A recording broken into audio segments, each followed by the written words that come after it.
What's up, everyone? We are getting closer and closer to the fantasy season, and I'm sure all of you are as just excited as I am. Get some cold cuts. Get some cold cuts. In fact, it's getting so close, people are calling me crazy for drafting so late. But if you asked me, drafting late is key. You want to be up to date with the latest bullshit, the latest drama, the latest injuries, the latest trades, you name it. The later you draft, the better. Trust me. If you draft early, you're crazy, and you will not change my mind. I'm not listening to you. You're crazy. Today we will be covering wide receivers, and I have a feeling it's going to be a little longer than our tight end video. That video will come out either Friday or Saturday. For most teams, we will be ranking the number 1 and the number 2 wide receivers. For some teams, we will be skipping wide receiver 2 because, let's face it, not all teams have a good one. Alright, so let's get started. As you see in my tiers, we got wide receiver 1, pretty standard. Those are guys who are going to score you 15 to 20 points at least per week. Then you got wide receiver 2. Those are not necessarily guys who are the wide receiver 2 on their teams. It's just guys I think will score in the wide receiver 2 range. Next, you got wide receiver 3/flex. Those are guys I think that are going to score quite a bit of points, just not enough to keep in your starting lineup.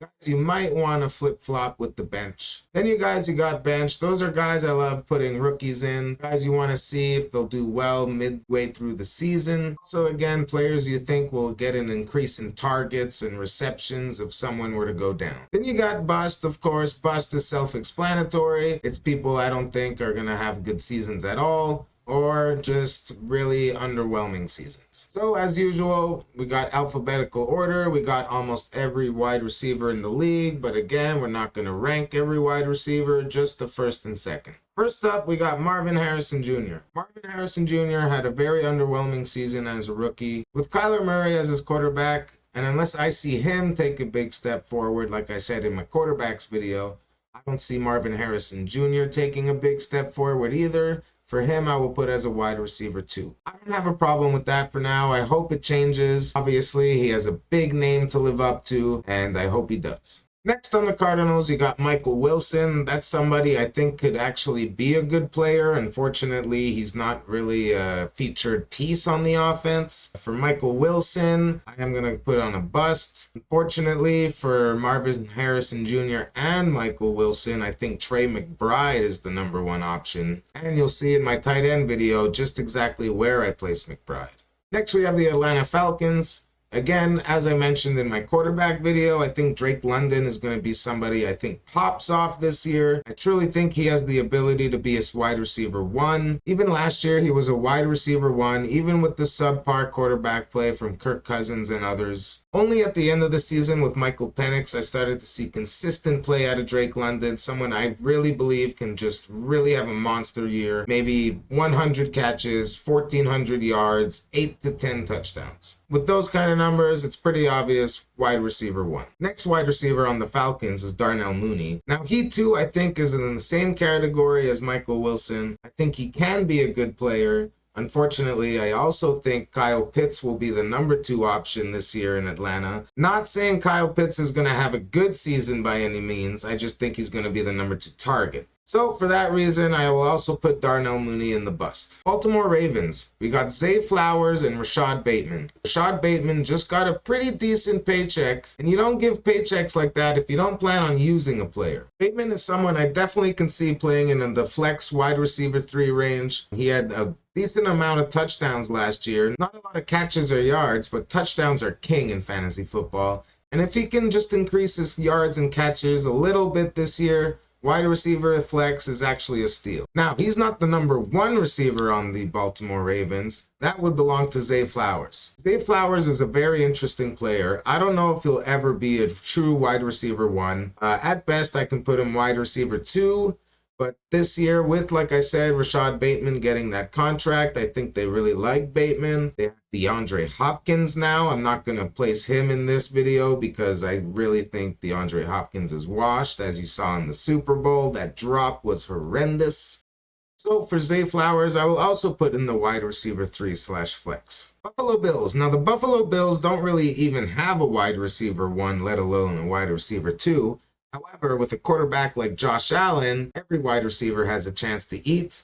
Their wide receiver 1 right now, I think, is Khalil Shakir. Now, Khalil Shakir is someone I think could be a wide receiver 3/flex. Then you got Keon Coleman. Keon Coleman is someone you saw flashes of as a rookie last year. I think with Josh Allen and his quarterback, he can really pop off at any moment.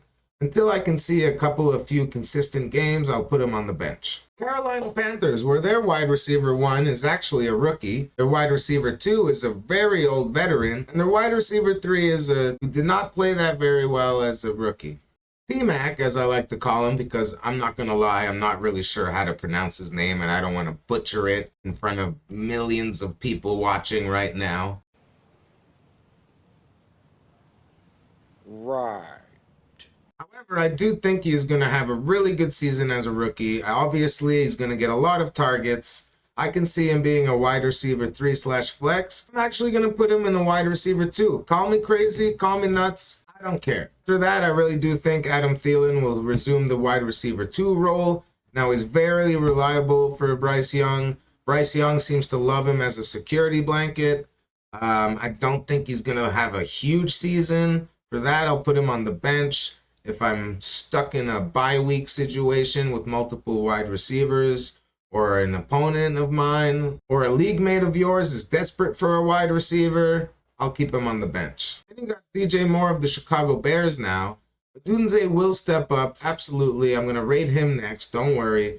But for now, DJ Moore is the wide receiver 1 for the Chicago Bears. I do think Caleb Williams is going to spread the wealth everywhere. You got Komet, you got DJ Moore, you got Odunze, you got the rookie tight end in Loveland. It's going to be a very interesting offense. I think Swift is going to get a lot of catches as well, so let's see. But I still think he's going to put up wide receiver 2 numbers. As I mentioned, Rome Odunze, I think he's going to take a big step up this year.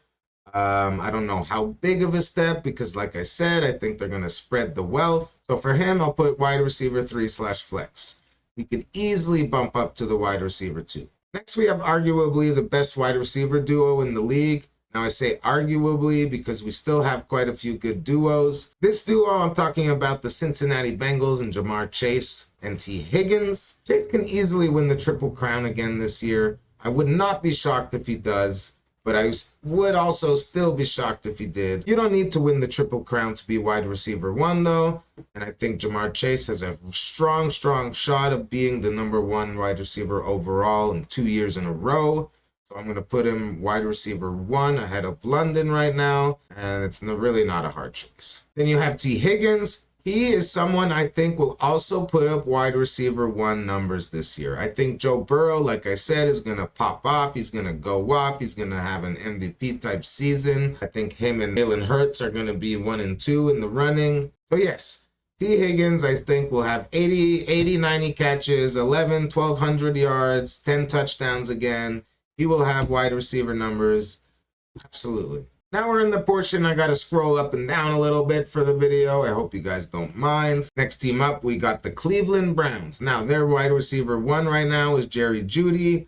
Their wide receiver 2 is Cedric Tillman. Jerry Jeudy had finally a breakout season last year. Joe Flacco will be the starter. As long as Joe Flacco is the starter, I think Jerry Jeudy can be a wide receiver 2. But I don't think Joe Flacco will be the starter all year. Because of that, I really cannot put Jerry Jeudy higher than a wide receiver flex.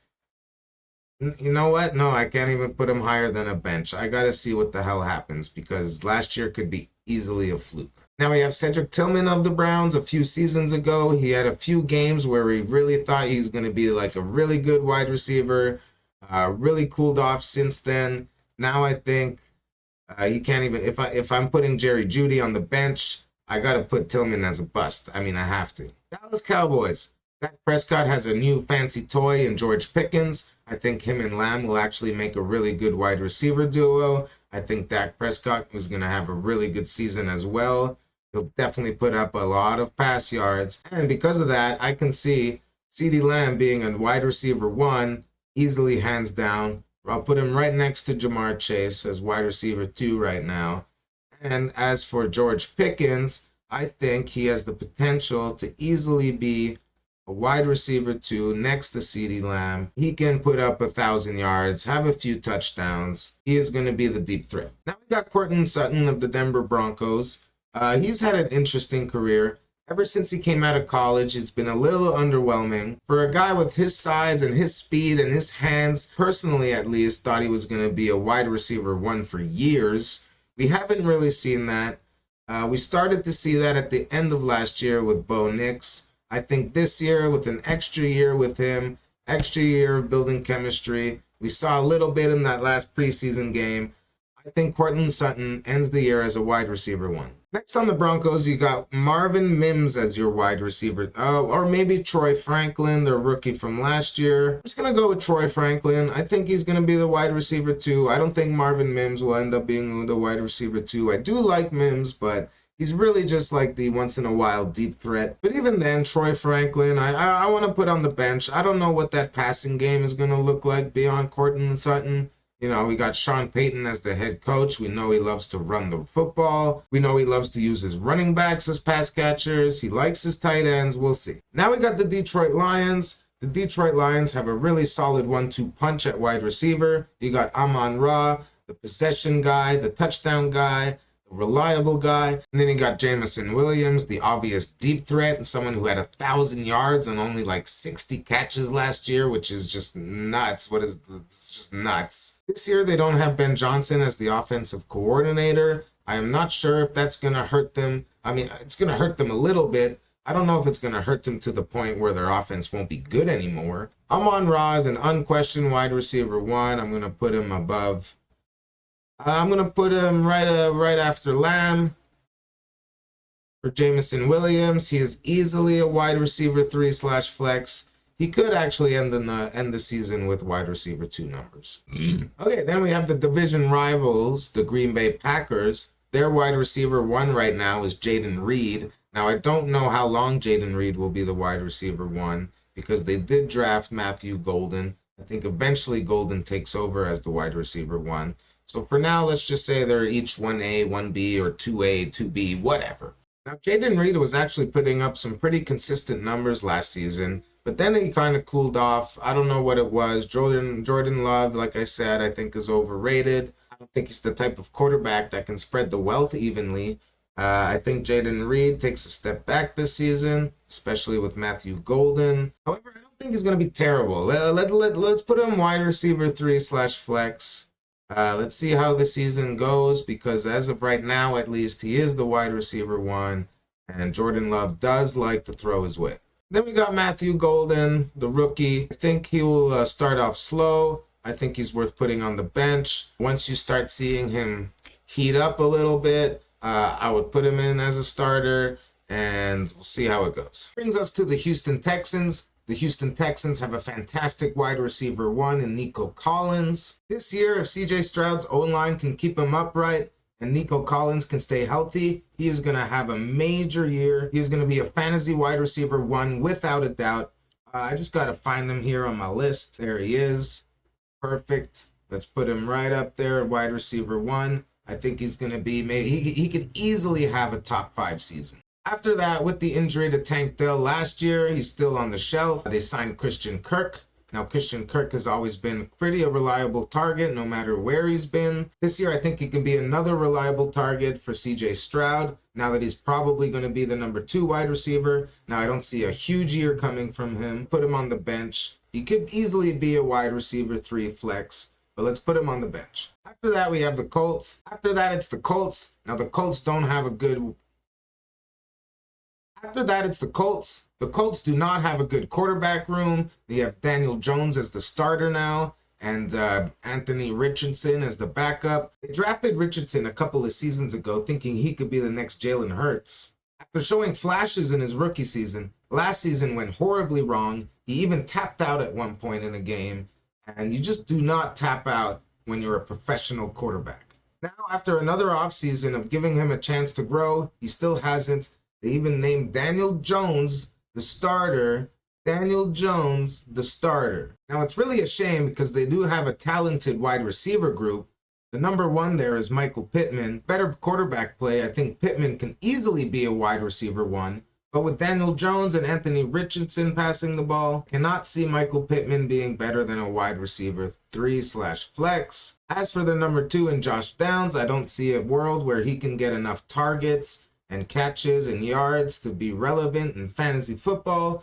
Maybe I'm wrong, maybe I'm not. I'm going to put him as bust. As for Alec Pierce, I think he'll have his moments as usual. And Adonai Mitchell, I think he'll have some moments as well this year. It's not going to be enough for a fantasy pick. That brings us to the Jaguars, the Colts division rival. Last season, the Jags drafted Brian Thomas Jr., and that was a home run of a pick. He had over 80 catches, over 1,200 yards, quite a bit of touchdowns. This year, I think he even takes a step further and becomes a true wide receiver one without a question. This year, I think he becomes an unquestioned perennial top 10 wide receiver in fantasy football, so obviously wide receiver one. As for the wide receiver they drafted this year, if you count him as a wide receiver, yes, he plays wide receiver, but personally, I think he's better suited as a cornerback, and I don't think he's going to have a whole career in playing wide receiver and cornerback.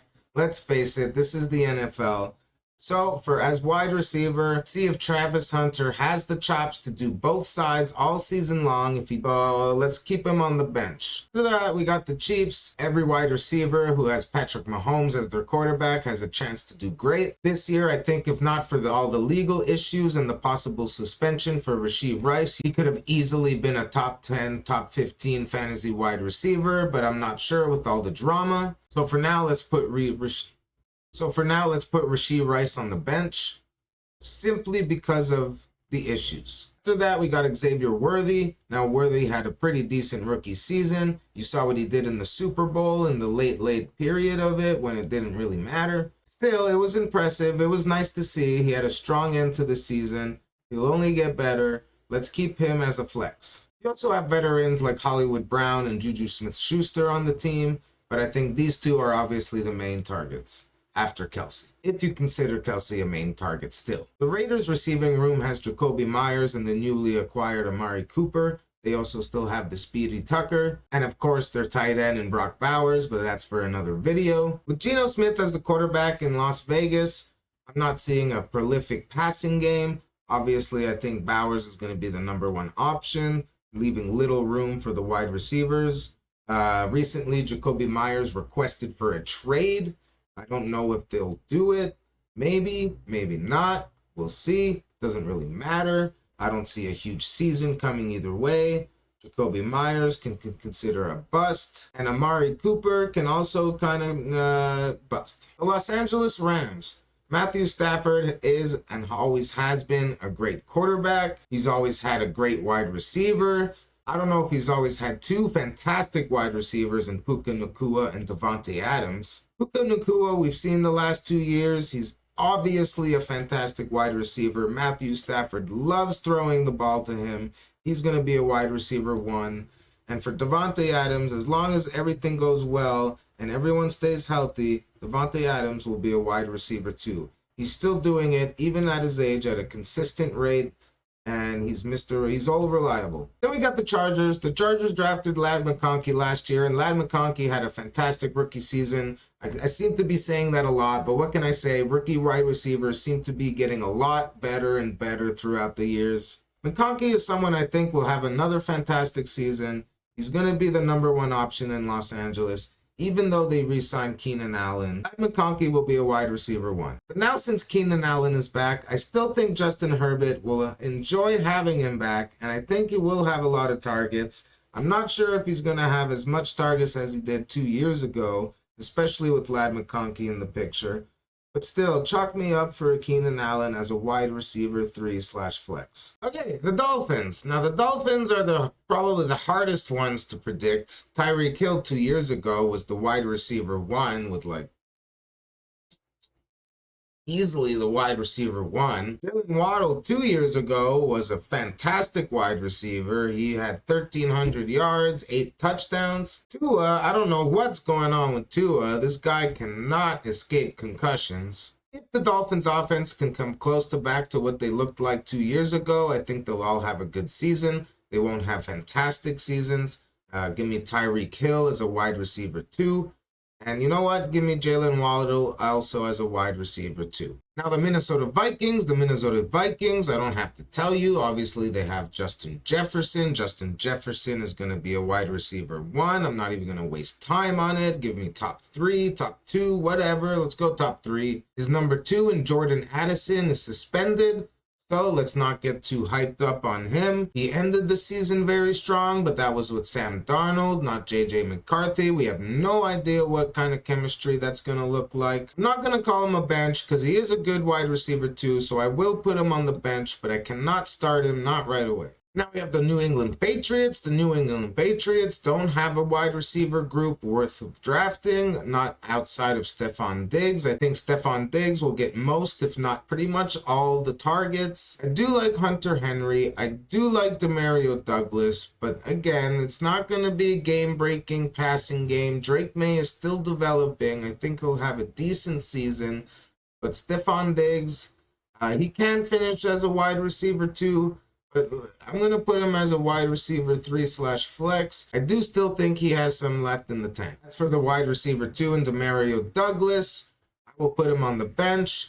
Maybe Stephon Diggs gets traded halfway through the season. Maybe he gets injured. Then he's the next guy up. Next, we have the New Orleans Saints. The Saints are one of those teams I think really only have one good wide receiver worth mentioning in fantasy football. Shaheed had a decent amount of long, deep touchdowns last season, but that was with Derek Carr at quarterback. This season, Spencer Rattler was just named the starter today. I don't see Spencer Rattler as a franchise quarterback, let alone a quarterback that can sustain 2 wide receivers. I do think Chris Olave will have a good season because of how many targets he will get. So I'll take Chris Olave and I'll put him in the wide receiver 2 spot. I think that's the ceiling he'll have this season. As for Shaheed, I'm going to put bust. They did just trade for Vele, the wide receiver from the Broncos. I think that was really mostly a Sean Payton, New Orleans Saints buddy trade. I don't think he'll have a huge impact. Ah, look at that. Back-to-back teams with only one good wide receiver. The New York Giants. Malik Neighbors will be a wide receiver 1 without question. I have no doubt about that.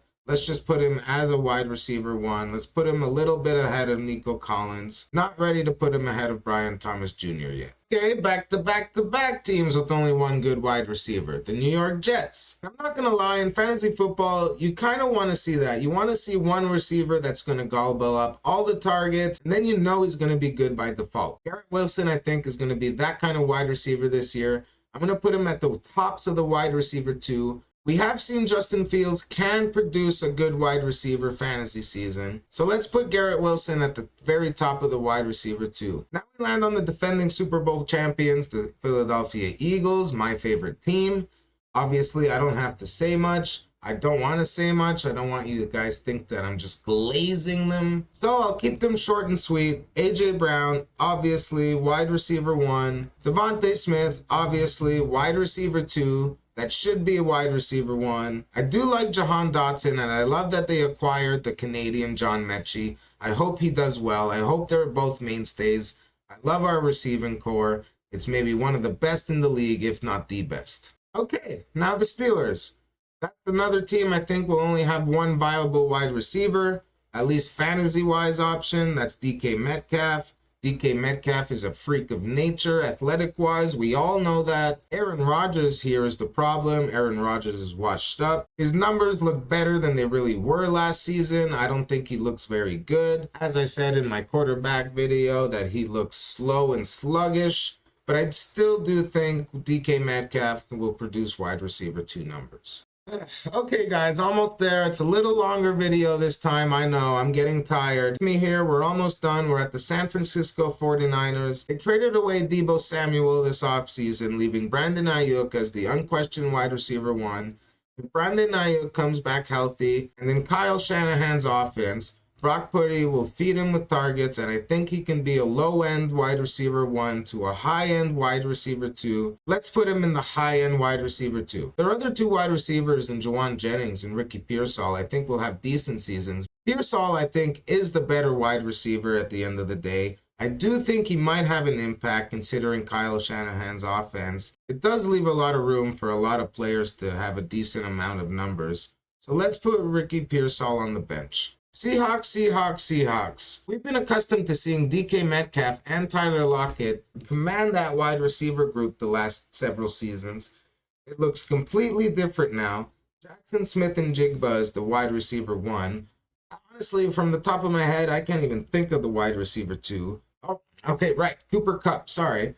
After that, you have Jake Bobo. Love the name. Go Bobo. With Sam Darnold as their new quarterback, I don't think Sam Darnold is going to have nearly as good of a season in Seattle, which is obviously going to hurt the draft stock of both JSN and Cooper Kupp. Still, again, fantasy football, you just need targets. Without targets, you don't get numbers. I do think wide receiver 2 for Jackson Smith and Jigba. And I see flex wide receiver 3 potential for Cooper Kupp. And that's only because I think those are the only 2 guys who are going to get any type of targets this year. Okay, this is one of those situations where in real life, you cannot get enough wide receiver ones. In fantasy football, it's an absolute nightmare because you seriously just want your wide receiver to get most of the targets. I'm talking about the Tampa Bay Buccaneers. They got riches. They have Mike Evans, Chris Godwin. I know he's still injured, but he is going to come back. They have the rookie from last year in McMillan. They have the rookie this year in Egbuka. It's insane. Baker Mayfield is spoiled. Now, there's absolutely nothing wrong with that. Baker Mayfield had over 4,500 yards and 40 touchdowns last season, so obviously they're doing something right. But for fantasy football, you got to temper your expectations. Now, Mike Evans is the only one I can guarantee will have a wide receiver 2 type season. There he is. There's the guy. He's going to be at the tippy top of my wide receiver 2 numbers. Hold on. I got to move Brandon Ayuk to the bottom here. Okay. Chris Godwin is someone you have to keep on the bench because you know when he gets back, he's going to pick up where he left off. And even after those 2, I do think it's worth benching the rookie Egbuka. I think they're going to have a crazy amount of passing attempts this year, and Baker Mayfield is going to have another solid season. Okay. The last 2 teams, Tennessee Titans and the Washington Commanders. Honestly, kind of polar opposites when it comes to quarterbacks and wide receiver rooms. The Tennessee Titans, who are next on our list, have a brand new rookie quarterback in Cam Ward. Their number 1 wide receiver is Calvin Ridley. Now, we saw in the preseason, Cam Ward and Calvin Ridley seem to have an early chemistry. For that reason, I feel comfortable in putting Calvin Ridley in the wide receiver 2 column. He's going to be their entire pass game. As for the wide receiver 2 and Tyler Lockett is always a reliable wide receiver. Definitely getting older. Definitely past his prime. Let's put him on the bench because we don't know exactly how good Cam Ward will be and we don't know exactly how much passing attempts he'll have. Last but also least, the Washington Commanders. Any other year, I would avoid their wide receivers, but now that they seem to have a legitimate franchise quarterback in Jaden Daniels, now that the drama is over between Terry McLaurin and the Commanders in the contract dispute, he has just signed. He has just signed for over $30 million a year. I think he's very happy. I think Jaden Daniels is very happy. I think Terry McLaurin is up for a career year, and I don't even think it's going to be close. I have him as a top 6-7 fantasy wide receiver. The new wide receiver 2, Deebo Samuel. It's really starting to look like Deebo Samuel only had that 1 good year. Let's call it a 1-season wonder. Because Jaden Daniels is his quarterback, and they just traded Brian Robinson Jr. to his old team in the 49ers, I do think he has a possibility of gaining some rushing yards and touchdowns. So let's put him on the bench because I'm actually curious to see where it might go. Well, thank you very much again, guys. That was my wide receiver video. I hope again you watch my running back video, you watch my quarterback video. Tomorrow is my fantasy live draft. I hope some of you can join me. It's going to be a lot of fun. And then either Friday or Saturday, I'll pop out my tight end video before we get into the real season, the real fantasy season. I cannot wait. I hope to see you guys there. Have a good night.